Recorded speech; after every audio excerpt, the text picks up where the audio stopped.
तो jumbo ice में आपका स्वागत है और आपका स्वागत है हमारे इस लेक्चर श्रृंखला में जिसका नाम है दैनिक समाचार संक्षिप्त में। मैं संक्षिप्त में इसलिए कह रहा हूं क्योंकि आपके जो दिन के करंट अफेयर्स हैं, जो जो महत्वपूर्ण खबरें हैं उस दिन की, वो मात्र 20 मिनट में हम कवर करने का प्रयास करेंगे। क्योंकि आप सिविल सेवा परीक्षाओं के छात्र हैं, तो आपका समय बहुत ज्यादा कीमती है और इस कीमती समय में से मैं आपके बस 20 मिनट लूंगा और आपको मिल क्या रहा है बदले में? आपको मिल रहा है पूरे दिन की जो महत्वपूर्ण खबरें हैं, करंट अफेयर्स हैं, वो आपके कवर हो रहे हैं। तो इस लेक्चर श्रृंखला को अपनी दिनचर्या का हिस्सा बनाइए। दिन के मात्र 20 मिनट मुझे दीजिए और करंट अफेयर्स के लिए आपको चिंता करने की कोई जरूरत नहीं है। और मुझे यह बताने की भी आवश्यकता नहीं है कि सिविल सेवा परीक्षाओं में करंट अफेयर्स कितना ज्यादा महत्वपूर्ण रोल अदा करते हैं, कितने महत्वपूर्ण हैं। तो इसीलिए इन महत्वपूर्ण बहुमूल्य करंट अफेयर्स को इग्नोर ना कीजिए, इनको जाने ना दीजिए। मात्र 20 मिनट लगा के, सिर्फ 20 मिनट ही लगाने हैं दिन के, और अपने दैनिक समाचार कवर कीजिए। आज हम करेंगे 5 अगस्त 2024 के अखबारों में आई महत्वपूर्ण खबरों को। तो आज कौन सी खबरों को हम इस लेक्चर में डालेंगे, तो देखते हैं फटाफट से विषयों की सूची को, विषय सूची को। तो अखबारों में एक तो न्यूज आई थी, एक तो खबर आई थी अमृत 2.0। तो ये अमृत जो मिशन है, Atal mission for rejuvenation and urban transformation, ये जितने भी नगर हैं हमारे देश के, खासकर 500 ऐसे महत्वपूर्ण नगर जो हैं जिनमें 60% नगर की आबादी रहती है भारत की, इनको, इनका जो आपका अवसंरचना है, इनका जो बुनियादी ढांचा है, इंफ्रास्ट्रक्चर है, उसे पूरा पूरा डेवलप करने की बात है। तो ये अमृत 2.0 के लिए अभी सरकार ने बजट एलोकेट किया है, तो उसको हम देखेंगे, इस खबर को देखेंगे और हम देखेंगे अमृत 2.0 है क्या। फिर अंतर संचालनीय आपराधिक न्याय प्रणाली ICJS, inter operable criminal justice system, इसमें क्या है, हमारे देश में जो न्याय प्रणाली है जिसमें पुलिस भी आती है, जेल विभाग भी आता है, कोर्ट्स भी आते हैं, न्यायालय भी आते हैं, इन सबको ऑनलाइन सुविधाएं देने का प्रयास है जिससे हमारे देश की जो न्याय प्रणाली है वो और सुचारू रूप से नागरिकों की मदद कर सके। तो ऑनलाइन लेके जाने की बात हो रही है, तो उसके लिए आपने बनाया है ये ICJS। फिर वायनाड में लोगों की मदद करने के लिए, लोगों को बचाने के लिए, क्योंकि आप जानते हो कि बहुत बड़ी प्राकृतिक आपदा घटी है वायनाड में, ठीक है। तो इसमें लोगों को बचाने के जितने भी काम चल रहे हैं वो तो चल ही रहे हैं, पर लोगों को बचाने में और आसानी हो और तेजी से लोगों को बचाया जा सके, उसके लिए बेली पुल का निर्माण किया जा रहा है कई नदियों को क्रॉस करने के लिए। तो ये बेली पुल क्या है, इसको हम देखेंगे। और औपचारिक एवं वास्तविक समानता, हमारे देश में अभी सर्वोच्च न्यायालय ने जो अनुसूचित जाति और अनुसूचित जनजाति है उसमें उपवर्गीकरण की इजाजत दे दी है, तो उसके साथ साथ उन्होंने अपने व्यू पॉइंट भी दिए हैं, वो अपना भी बता रहे हैं कि उन्होंने ऐसा क्यों किया है। तो उसमें हमने जजेस जो हैं, जितने भी जो जज हैं, उनके व्यू पॉइंट देखने हैं, तो उसमें उन्होंने बात करी है वास्तविक समानता की। एक औपचारिक समानता होती है, वास्तविक समानता होती है, इन दोनों में क्या अंतर है वो हम देखेंगे। चलिए सीधा शुरुआत करते हैं अमृत 2.0।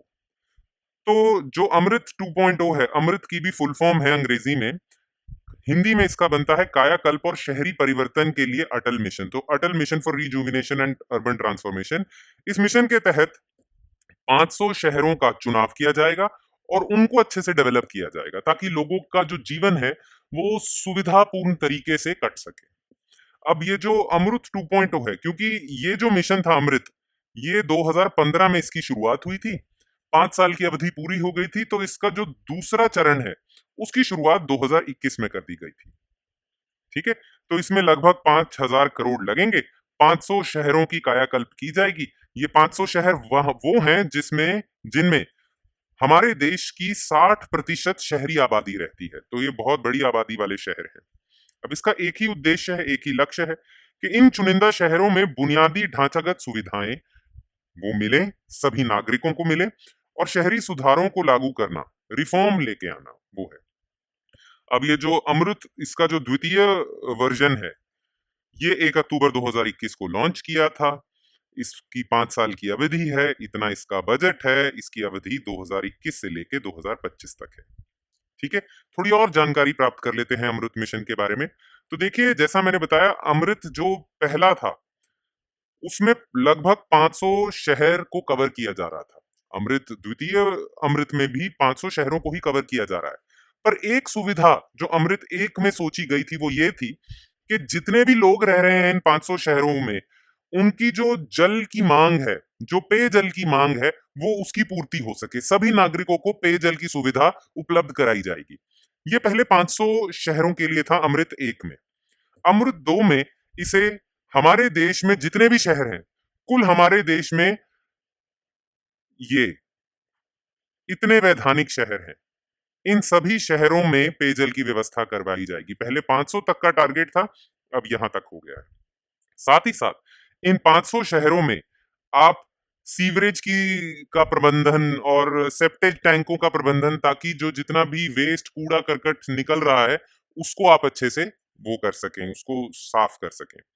फिर शहरी जल संतुलन योजना के माध्यम से जल की चक्रीय अर्थव्यवस्था को बढ़ावा देना, यानी कि जल को आप यूज करेंगे, फिर उसे रिसाइकल करेंगे, फिर उसे रीयूज करेंगे, तो जल वेस्ट नहीं होगा। ठीक है, इसे जल को बचाने की एक तरह की पूरी प्रक्रिया करवाई जाएगी। कुछ और चीजें भी की जा रही है अमृत 2.0 में। जल का समान वितरण, अपशिष्ट जल का पुनः उपयोग, जल निकायों को मैपिंग सुनिश्चित करने और शहरों कस्बों के बीच स्वस्थ प्रतिस्पर्धा को बढ़ावा देने के लिए पेयजल सर्वेक्षण करवाया जाएगा। हर शहर में पेयजल की उपलब्धि कितनी है, कितने पेयजल के स्रोत हैं, उनको देखा जाएगा, उनकी मैपिंग होगी और उसी हिसाब से प्लान बनाया जाएगा। जल के क्षेत्र में नवीनतम वैश्विक प्रौद्योगिकियों का लाभ उठाने के लिए जल के लिए उपमिशन होगा। जल संरक्षण के बारे में जनता के बीच जागरूकता फैलाने के लिए सूचना शिक्षा एवं संचार अभियान चलाया जाएगा। देखिए, कोई भी सरकारी योजना बिना नागरिकों के सहयोग से नहीं चल सकती, इसीलिए नागरिकों का सहयोग अमृत मिशन में भी बहुत ज्यादा महत्वपूर्ण है। पर नागरिकों को इसके बारे में पता भी तो होना चाहिए, उसके लिए सूचना शिक्षा और संचार अभियान चलाया जाएगा। ठीक है, बस इतना ही पता होना चाहिए आपको अमृत 2.0 के बारे में। चलिए, अब हम बात करते हैं अंतर संचालनीय आपराधिक न्याय प्रणाली, इंटर ऑपरेबल आपराधिक क्रिमिनल जस्टिस सिस्टम। तो ये जो आईसीजेएस है, इसके बारे में और विस्तार से मैं आपको बताऊंगा ये है क्या, पर पहले खबर को देख लेते हैं क्यों आईसीजेएस खबरों में था। तो केंद्रीय गृह मंत्री अमित शाह जी ने हाल ही में 4 नए विकसित राष्ट्रीय ऐप, 4 ऐप लॉन्च करे हैं इन्होंने, मोबाइल एप्लीकेशन, ई साक्षी, न्याय सेतु, न्याय श्रुति, ई समन। ये 4 ऐप 3 नए आपराधिक कानूनों के तहत भारत की आपराधिक न्याय प्रणाली को उचित कार्यान्वयन में सहायता करेंगे। ये चंडीगढ़ के सचिवालय में आए थे अमित शाह जी, और वहां पर इन्हें एक डेमो भी दिया गया था कि ये जो 4 नए ऐप हैं ये चलेंगे कैसे। अब हम आ जाते हैं आईसीजेएस, क्योंकि ये 4 नए ऐप आईसीजेएस के संचालन में सहयोग करेंगे। तो देखिए, अगर मैं बात करूं हमारे देश की न्याय प्रणाली के बारे में, हमारे देश की आपराधिक न्याय प्रणाली के बारे में अगर हम बात करूं, तो उसमें 3 इंस्टीट्यूशन आते हैं, 3 चीजें आती हैं। एक तो है पुलिस का इंस्टीट्यूशन, दूसरा है न्यायालयों का, और तीसरा है आपका जो जेल का। ठीक है, तो पुलिस, न्यायालय, जेल। अब इन तीनों में, तीनों को अपना अपना हिसाब से काम करना है, पर इन तीनों का सहयोग किया जा सकता है इंटरनेट के जरिए, ऑनलाइन के जरिए। तो इन सभी को ऑनलाइन सुविधाएं उपलब्ध कराई जाएंगी, और ऑनलाइन सुविधाओं से इनकी जो कार्यशैली है उसमें सुधार आएगा, और हमारे देश की जो आपराधिक न्याय प्रणाली है वो और सुचारू रूप से चल सकेगी। ठीक है, यही आपका आईसीजेएस प्रोजेक्ट है। ठीक है, आईसीजेएस देश में आपराधिक न्याय के वितरण के लिए उपयोग किए जाने वाले मुख्य आईटी प्रणाली के एकीकरण को सक्षम करने के लिए एक राष्ट्रीय मंच है। ठीक है, राष्ट्रीय सूचना विज्ञान केंद्र के सहयोग से परियोजना के कार्यान्वयन के लिए राष्ट्रीय अपराध रिकॉर्ड ब्यूरो एनसीआरबी जिम्मेदार होगा। तो एनआईसी, ये एनसीआरबी और एनआईसी राष्ट्रीय सूचना विज्ञान केंद्र ये मिलके करेंगे। ठीक है, पर मेन आपको याद रखना है एनसीआरबी इस प्रोजेक्ट को चलाएगा। ये गृह मंत्रालय ने लॉन्च किया है, याद रखना एमसीक्यू में फंसा सकते हैं। ठीक है, गृह मंत्रालय ने लॉन्च किया, इसका बजट इतना है, इसका जो टेन्योर है वो इतना है। अच्छा, ये 5 पैरों पे खड़ा है ये पूरा का पूरा जो मिशन है इंटरऑपरेबल क्रिमिनल जस्टिस सिस्टम। तो एक तो है online police crime and criminal tracking system, E forensics, जितनी भी साइंस की, विज्ञान की मदद से जितनी भी इन्वेस्टिगेशन होती है, तफ्तीश होती है, वो फोरेंसिक लैब करती हैं, उनका ऑनलाइन आपने डेटाबेस बना दिया। फिर कोर्ट के लिए ई कोर्ट, जो पब्लिक प्रोसिक्यूटर होते हैं, जो अपराधियों को प्रोसिक्यूट करते हैं, अपराधियों को उन पे केस चलाते हैं, उनके लिए एक ऑनलाइन, और जेलों के लिए एक ऑनलाइन सुविधा है। तो ये 5 चीजों पे टिका हुआ है आईसीजेएस। याद रखिएगा, ये 5 पैर हैं, स्तंभ हैं आईसीजेएस के। ठीक है। अच्छा, शुरुआत में हमने बात की थी कि अमित शाह जी ने ये 4 ऐप लॉन्च करी हैं, और ये 4 ऐप जो हैं ये आईसीजेएस के लिए बहुत महत्वपूर्ण है। तो ये 4 ऐप के नाम तो आपको पता चल गए, ये नहीं पता चला कि ये करती क्या है। फटाफट से देख लेते हैं। ई साक्ष्य क्या होगा कि जितने भी पुलिस वाले हैं वो जब तफ्तीश करेंगे तो जितने भी एविडेंस हैं वो इस ऑनलाइन एप्लीकेशन में रिकॉर्ड कर सकते हैं।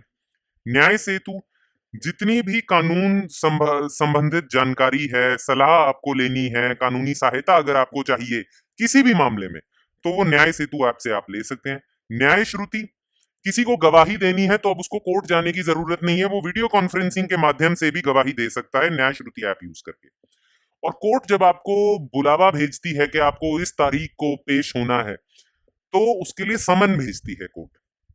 अब वो समन ऑनलाइन भी भेजे जा सकते हैं ई समन ऐप के द्वारा। ठीक है।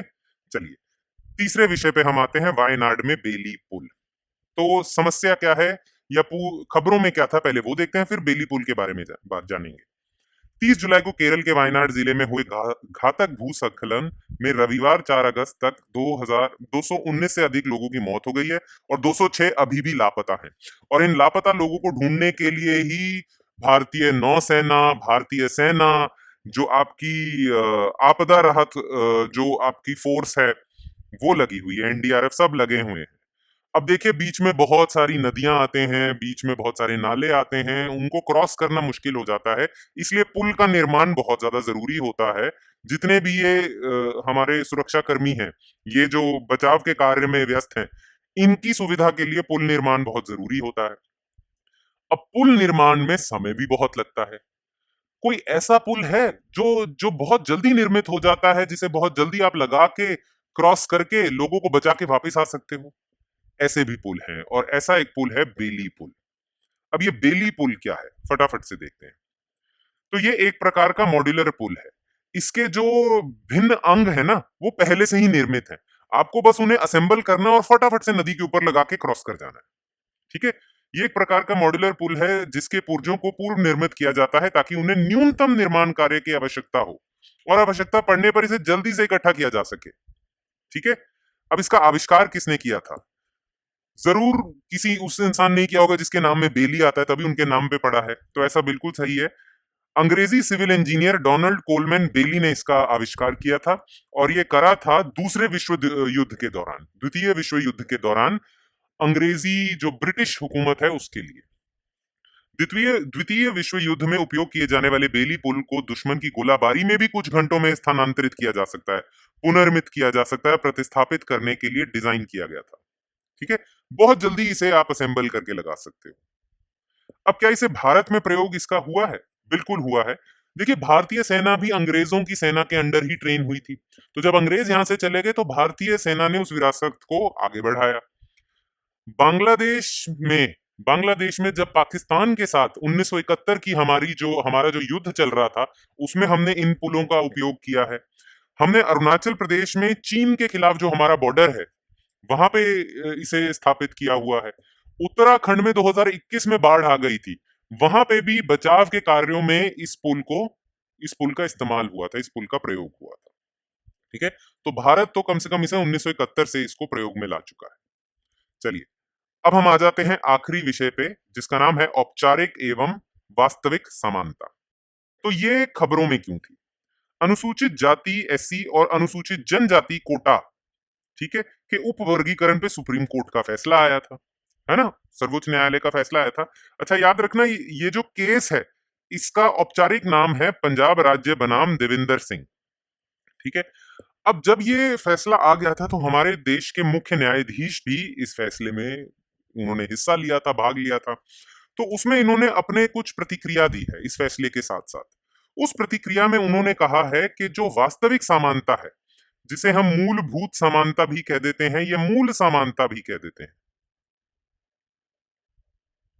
ठीक है, तो जो वास्तविक समानता है और औपचारिक समानता है, इनमें फर्क है, इनमें अंतर है। और भारत के संविधान की ये कोशिश है, का ये प्रयास है, और देश की सरकारों का भी यही प्रयास होना चाहिए कि हमें औपचारिक समानता के जगह वास्तविक समानता की तरफ जाना चाहिए। अब अपनी इस प्रतिक्रिया में मुख्य न्यायाधीश ने औपचारिक और वास्तविक समानता में अंतर बताया है। देखिए, छोटे छोटे शब्दों में मैं आपको बता देता हूं, बस इसी के लिए मैंने इस खबर को इस लेक्चर में डाला है। आपको फर्क पता होना चाहिए, आपको अंतर पता होना चाहिए, क्योंकि इसमें एमसीक्यू बन के आ सकता है। औपचारिक समानता क्या होती है? देखिए, भारत सरकार जितने भी हमारे देश के नागरिक हैं, सभी को एक नजर से देखती है, किसी के खिलाफ कोई भेदभाव नहीं होता है। ये औपचारिक समानता है, ठीक है। किसी को कुछ ज्यादा फायदा नहीं पहुंचा रहे, किसी का ज्यादा नुकसान नहीं कर रहे। जो हमारे देश की न्याय व्यवस्था है, जो हमारे देश का कानून है, जो हमारे देश की सरकारों के निर्णय हैं, वो किसी एक समुदाय के खिलाफ, किसी एक व्यक्ति के खिलाफ नहीं है, सभी को बराबर लेके चलते हैं। ये औपचारिक समानता है, ठीक है। परंतु हमारे देश के कुछ नागरिक जो हैं, उनके जो जिन जिन जिन समस्याओं के साथ वो पैदा हुए हैं, वो अमीर लोगों के साथ नहीं मुकाबला कर सकते। कुछ नागरिक तो ऐसे हैं जिनको भाग्य ने बहुत अच्छे से उनको सपोर्ट किया है, और कुछ नागरिक ऐसे हैं जिनके साथ भाग्य ने अपनी शत्रुता निकाली है, ठीक है। तो उन लोगों के साथ भी औपचारिक समानता होनी चाहिए। जो लोग कई 100 सालों से पिछड़े हैं, क्या उनको भी सेम ट्रीटमेंट मिलना चाहिए उन लोगों के जैसा जो लोग बहुत अच्छे चल रहे हैं, है ना? अब औपचारिक समानता कहती है कि हाँ, सबको बराबर की निगाहों से देखो, सबको बराबर की नजरों से देखो, क्योंकि हमने कोई भेदभाव नहीं करना।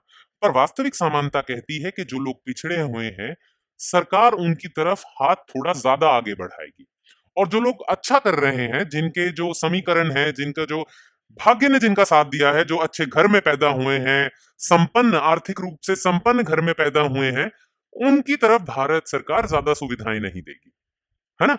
इसे हम वास्तविक समानता कहते हैं, क्योंकि हम चाहते हैं कि सभी नागरिक एक ही पटल पर आ जाएं, ठीक है। जो पहले से ही ऊंचे पटल पे हैं, उनकी तरफ भारत सरकार का झुकाव कम होगा, और जो निचले पटल पे हैं, उनकी तरफ भारत सरकार का ज्यादा झुकाव होगा, ताकि वो ऊपर के पटल पे आ जाए। ये है वास्तविक समानता। अगर परिभाषा ही देखनी है तो ये है। औपचारिक समानता तो है लोगों के साथ उनकी असमान पृष्ठभूमि और परिस्थितियों के बावजूद समान व्यवहार किया करना, यह औपचारिक समानता है। परंतु वास्तविक समानता यह सिद्धांत की कानून को व्यक्तियों या समूहों द्वारा सामना किए जाने वाले विभिन्न पृष्ठभूमि और ऐतिहासिक अन्यायों के लिए जिम्मेदार होना चाहिए। कहने का अर्थ, आपको इन दोनों समानताओं के अधिकार के बीच का जो अंतर है, वो इस चित्र से मिल जाएगा, इस तस्वीर से मिल जाएगा। आप देख सकते हैं, ये 3 तरह के नागरिक हैं, और ये जो स्टूल हैं, इन्हें मैं सरकार की तरफ से दी गई सुविधा मान लेता हूं, ठीक है। तो जो आप देख सकते हो, अगर सरकार सबको बराबर स्टूल दे रही है तो ये औपचारिक समानता है। परंतु छोटे कद वाले को बड़ा स्टूल दिया जा रहा है, इसे हम वास्तविक समानता कहते हैं। छोटे कद वाले को सरकार की तरफ से ज्यादा सहयोग दिया जा रहा है, और ऊंचे लंबे कद वाले को कोई सहयोग नहीं दिया जा रहा है, इसे वास्तविक समानता कहते हैं। और हमारे देश में जो आरक्षण का मुद्दा है, वो यही है। छोटे कद, जो सामाजिक अन्याय हुआ है कई 100 सालों से, उन लोगों को आप बड़ा स्टूल दे रहे हो, ज्यादा वो दे रहे हो, क्योंकि जो बाकी हमारे लोग हैं, उनको ये करने की जरूरत नहीं है ना? क्योंकि वो पहले से ही अच्छा कर रहे हैं, ठीक है। तो इस तस्वीर से ही आपको पता चल जाता है इन दो, ये जो हमारे कॉन्सेप्ट हैं, ठीक है, इनके बीच का अंतर। बस यही अंतर बताने के लिए, क्योंकि इस पे एमसीक्यू आ सकता है। आजकल जो राज्य व्यवस्था है, या हमारे जो भी कोई पॉलिटी से के संबंध में जो भी सवाल आते हैं आजकल, वो कॉन्सेप्चुअल हो गए हैं। तो इसीलिए ऐसे कॉन्सेप्ट्स के बारे में आपको पता होना चाहिए, ठीक है। चलिए, इसी के साथ हमारा आज का लेक्चर होता है समाप्त। अब मुझे खुशी होगी कि अगर आपको ये लेक्चर समझ आया हो। अगर ना समझ आया और आपको कोई डाउट है, तो नीचे कमेंट सेक्शन है, वहां पे अपना डाउट लिख दीजिए। मैं उस डाउट को क्लियर करने का पूर्ण प्रयास करूंगा।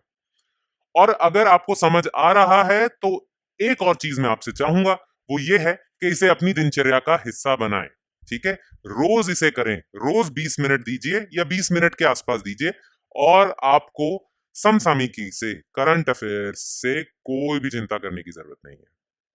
चलिए, मैं आपसे मैं आपसे विदा लेता हूं और मैं आपको मिलूंगा कल 6 अगस्त के समाचारों के साथ। धन्यवाद।